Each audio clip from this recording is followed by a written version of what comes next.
Hey everyone, and welcome back. So today we're going to be reviewing Cotton Fantasy on the Nintendo Switch. Now this game will be releasing on May 20th of 2022, and it will be selling both physically and on the Nintendo Switch eShop for $39.99. The game is published by In Games, and it has a download size of 2.3 gigabytes. Now, just before we jump into the review, I do want to dispel any confusion. This is the exact same game as Cotton Rock and Roll that released in Japan. It simply got a different release date and a different title for its Western release. So now the question we gotta ask is, will this cute 'em up do enough to bewitch you?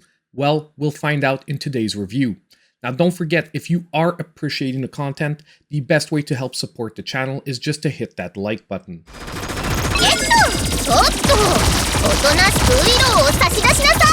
Now storyline-wise, this is pretty much along the same lines as every other Cotton game that came before it. Something is happening in the magical kingdom where Cotton lives, and all the Willow, a special candy-like substance that she's addicted to, is disappearing. The High Council therefore has no other choice but to turn to the red-haired witch, accompanied by her fairy companion, to try to figure out why all the Willow is disappearing. Cotton, on her end, is not interested in helping anyone out, she's just interested in feeding her Willow addiction. Now the storyline is pretty much delivered in different cutscenes in between each level, which are fully voiced in Japanese with English subtitles. And to be totally honest, they are just over-the-top antics to add in a little bit of humor in between each level. And on that end, they perfectly deliver, really dialing into that old-school Cotton feeling. Some people might have preferred English voiceovers, but I personally think this was the perfect way to deliver this storyline. The only maybe disappointing side is that although you can play with multiple playable characters, the story is always exactly the same, told from Cotton's perspective. I personally would have preferred at least one or two cutscenes, especially at the ending of the game, to explain a little bit who these different characters are, but unfortunately that's not what we got here. But at least the anime-like visuals of the cutscenes we did get do look like very high quality work.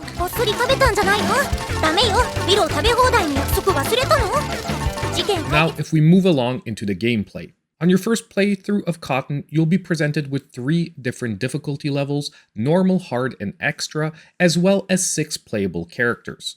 It's important to note that the actual gameplay style behind each one of the characters are totally separate and totally different one from the other. So much so that I really wasn't expecting this. I was expecting maybe different bullet patterns, but not totally different playstyles. Now, Cotton will deliver on what we've expected so far from the series, where she collects different colored gems that will affect her main shooting pattern, and also charge up her magic gauge. She can then hold down the Y button and fire off a magical attack. She also has a magical bomb that will clear the screen of all enemies and projectiles. Now, we're not going to dive deep into each one of the 6 characters' gameplay styles, but they do go so far as to change up the gameplay style to the point that one character is like you're playing Sinmora EX, where her one and only resource is time. Each hit you take will remove time from your counter, and destroying enemies and collecting crystals will add time. Unfortunately, if you take too many hits or just run out of time, it's game over. Another character charges a shield by passing as close as possible to projectiles. Every time she levels up, she's rewarded with an invincibility shield that she can then use to ram into the different enemies. Basically, each different character is almost like you're playing a brand new shoot 'em up. Now, if we get to the campaign itself, during your first playthrough, you'll be presented with 6 main levels, 2 bonus levels, and 2 endgame levels. Now, that first playthrough maybe only took me about 45 minutes, but I was super surprised upon completion of the game. With each one of the individual characters, you'll be unlocking new levels. And in future playthroughs, they'll be added into the list, meaning that even though your first playthrough will only be about 8 different levels and 2 bonus levels, by the end of the game, you'll be playing through 14 different levels, still with those 2 bonus levels added. Once everything is unlocked, it does extend a full playthrough to closer to an hour and a half, depending on whether you listen to the cutscenes or not, and yet again contributes to an immense level of replayability here. Not only that, but there's also a bonus 7th character to unlock, and apparently the developer has said that there's even a secret unlockable that no one has attained yet. I wished I could have told you what it was, but no dice here. Now, if you're worried about the difficulty level that sometimes comes with these bullet hell cute-em-ups, don't be worried at all here, because this is an arcade style of gameplay. What that means is you have infinite continues to complete the game.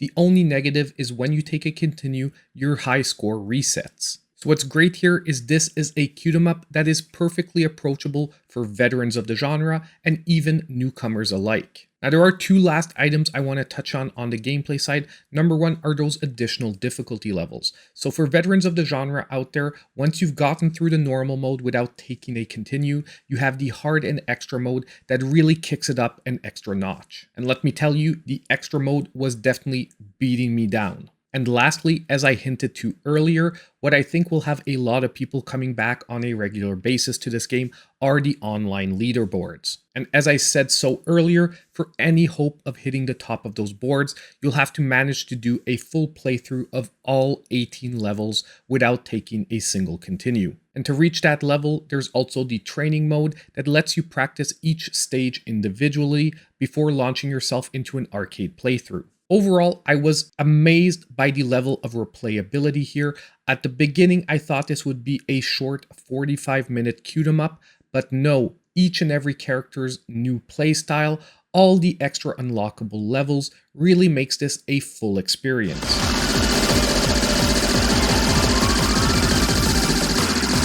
Now if we get to the controls. Now first of all, basic movement throughout the game can either be done with the D-pad or the left joystick. Always an option that I love to see, especially in 2D side-scrolling shooters. Secondly, I am very glad to report that I was not able to detect any delays in the input commands here. Everything is extremely responsive. Now we're not going to go through the exact control scheme for each one of the characters because yet again it differs for each one of them. However, whichever character you select, at the beginning, you'll be presented with a small tutorial explaining to you how their abilities work. But pretty much all the characters use a 3-button setup, with the A button generally being your auto fire, the Y button mostly corresponding to single fire, but also allowing you to charge shot, and the X button being associated to whichever special the character has. Some have bombs, some have other things. Now personally, however, I would like to point out that if you're playing with an arcade stick, this setup will work very well. However, if you're playing with a controller, I strongly recommend you switch your auto fire to the ZR trigger in the back. It will allow you to switch much more smoothly between the auto fire and the charge shots for the characters that have it. But control-wise, that is the other good news, is that you can personalize the setup any which way you want. The game doesn't lock you into any setup. So overall, I really think the control options were done here with the player in mind, and it's exactly what I like to see in shoot-em-ups.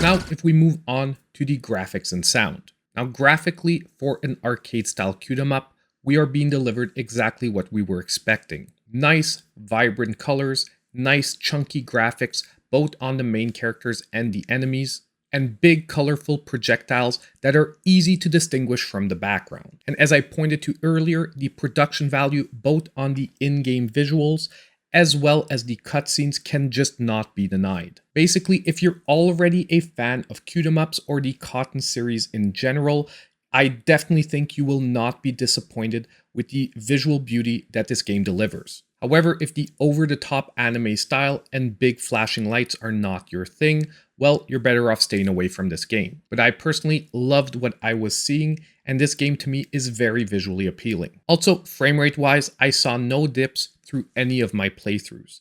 So performance wise, this game is performing very well on the Nintendo Switch, both in handheld and docked mode. Now if we jump over to the sound. First of all, the background soundtrack is very, very good and of very high quality, and would actually fit in with pretty much any shmup, but really does fit in better here with a cute-em-up style. On the other side of the spectrum, however, the sound effects behind the bullet shots and also the different voice acting during the actual gameplay is a little bit cumbersome. Each character has sort of a one-liner, and depending on your playstyle, you might be hearing it on repeat quite a bit. Now, my strong recommendation for you, yet again here on the sound side, if you want the best overall experience, go into those sound options and pump up the BGM volume, turn down the SC volume by just a couple of notches, and turn down the voice volume by, I would say, 3 or 4 notches. What's nice to see here is you can actually leave the story voice volume, which is a separate slider,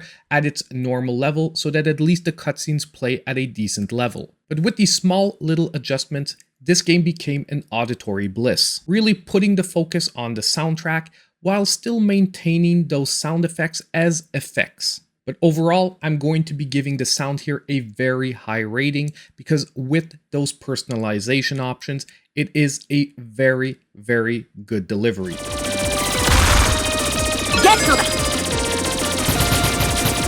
Now it's time for the verdict. And if this is one of the first reviews of mine that you're watching, just to let you know, my full review scale is down below in the description of the video. And in this case, for Cotton Fantasy on the Nintendo Switch, I'm going to be giving it a 9, putting it at the low end of an excellent game. Now, when I first booted up Cotton Fantasy, honestly, with a 45-minute playthrough at $40, I really thought I wasn't going to love this game as much. But as I started playing through the different characters and realizing how each one of them was almost like a fresh new playthrough because their playstyles are so different, I just completely fell in love with this game. Honestly, for a cute-em-up/shoot-em-up, this game is pretty much delivering on each and every front. It has responsive controls, the performance is very good, the visuals are beautiful, and the soundtrack is pumping. And I would say, honestly, there's only a couple of things holding this back from almost being a perfect score. Number one is I would have really liked to see an original cutscene or two for each individual character. And also, I would have really liked to see co-op play available, because unfortunately, this game is single player only, but I really think a co-op play mode could have been added. But overall, if you're looking for a great shoot-'em-up experience with a high level of replayability, Cotton Fantasy is going to be a great pick for you. And you know what? Although that sales price at $40 might be a little steep, you can always wait for an eShop sale, or hopefully, even though it's still a whiles away, this next Black Friday. So now let me know in the comments down below, are you going to be picking up Cotton Fantasy, or maybe have you even already played the Japanese version? And don't forget on the way out that if you did like the content, consider hitting that like button, subscribing to the channel if you aren't already, and clicking on that notification bell so you know when all my future content comes out. And as usual, I hope I'll see you in my next video.